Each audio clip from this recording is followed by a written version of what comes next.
She came home at 4:07 a.m., heels dangling from her fingers, makeup smeared, eyes dry, unapologetic. No panic, no excuses. Just that smug little smile, and a sentence that slid out like venom. Asterisk, if you really love me, you'd trust me completely. Asterisk, I stared at her, really saw her for the first time in months. The woman I once dreamed of forever would now look like a stranger who had stolen something sacred and walked through the door like she owned the world. So I said the one thing I knew would finally pierce the comfortable silence between us. Asterisk, if you really love me, you'd give me a reason to. Asterisk, then I walked to the drawer, took out the velvet ring box, and placed it gently on the counter between us. Asterisk, the wedding's off. Asterisk, I met Leah 3 years ago. She wasn't radiant in the fairy tale way people describe when they're blindly in love. She was radiant in a different way. Quiet, commanding, the kind of presence that narrowed a room and sharpened your focus. She knew how to disarm with words, how to hold your gaze like she already knew your secrets.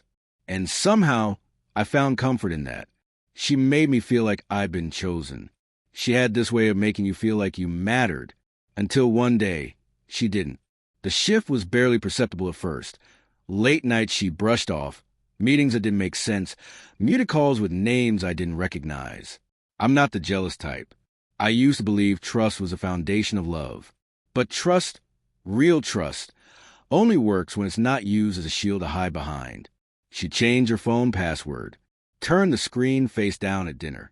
And when I asked her if something was wrong, she smiled like I'd insulted her and said I was being paranoid. So I silenced the voice inside that begged me to dig deeper. I told myself I was imagining things. Until that night, she didn't come home, said she was staying at Kira's. But then Kira called me, confused, said she hadn't seen Leah in weeks. That was the moment something inside me turned off. Not because she lied, but because she expected me to believe it. I didn't confront her. Not then. I let her think I was still that loyal, unsuspecting fiancé. I smiled at brunch, held her hand in public, let her talk about napkin colors and floral designs like nothing had shifted. Behind closed doors, I became someone else. I installed a small app while she showered, one that quietly mirrored her phone to mine. In less than 48 hours, I had access to every call, every message, every location ping. By the second day, I had a name. Derek, a business consultant. They met at a conference. What started as coffee turned into dinners. Dinners turned into hotel keys.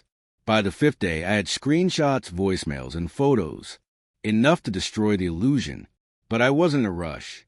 3 weeks before the wedding, I transferred our entire joint savings, $46, 200, into an account in my name. Legal. Quiet. She never noticed. 2 weeks before, I contacted every vendor. Florist, caterer, venue. Canceled everything. Each deposit had been made with my card. Every dollar came back to me. 1 week before the ceremony, I invited both of our families over for a private dinner. I told Leah it was a surprise pre-wedding celebration. She showed up in white. Once everyone was seated, I raised a glass. To love, I said, asterisk, and to honesty, asterisk. I turned to her, smiled, and pressed a button on the remote. The TV flickered on behind me. A slideshow. Her and Derek. In his car. At a hotel. In our bed. Gasps. A wine glass shattered. Her mother clutched her chest.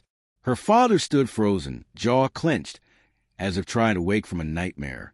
Leah didn't speak. Didn't move. I looked at her and said calmly, asterisk, this is the woman I was going to marry. But tonight, I return her to her family. Lies and all. Asterisk. She finally opened her mouth, grasping for control. Asterisk. You invaded my privacy. Asterisk. I didn't flinch. Asterisk. No. You invaded our future. Asterisk. Then I handed her a manila folder. Inside was the prenup she'd signed. Null and void upon proven infidelity. She got nothing. She tried to cry. Tried to argue. But it was too late. The room had turned ice cold. I walked out without a backward glance. She called the next week. Said she was confused. Said it didn't mean anything. But betrayal doesn't require explanation. It demands consequences. Now, I sleep just fine. No questions. No doubts. Because I learned something most never do. Betrayal is the work of amateurs. But revenge? Revenge is art. And I didn't just survive her deception. I buried it.